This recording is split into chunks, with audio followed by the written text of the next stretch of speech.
Right guys, BMW F10.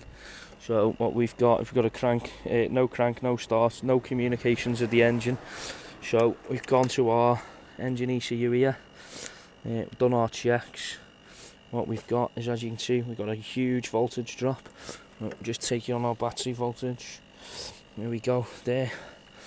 So what we've done is, as a quick bypass test, we're going to take our lead from here and we're going to move it into our amp setting here, move it round to here, move it round. You can see the engine notes changed. We are actually drawing current. I'll just take you into the car. There we go, you ready? Car starts. So we're actually using this to run the vehicle at the moment. So we're going to carry on with some more testing and get back to you soon.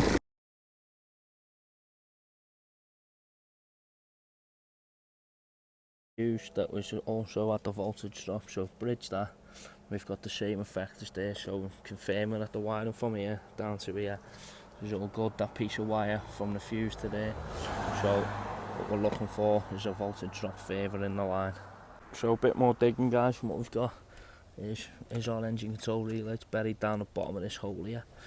So as you can see, 11.5 volts.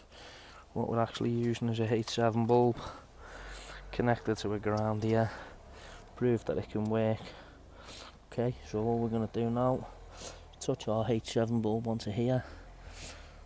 As you can see, our voltage on this power side of that relay can't take it.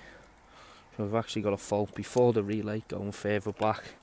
So the amp meter again, back probed in there, connected to there. So all we're going to do, go back round to the car, double check that we will actually start. There we go, so car's started, so we know we're on the right lines.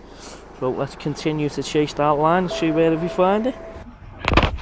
So traced into the boot and actually found that the battery, the fuse there, had high resistance. So all we've done is a quick temporary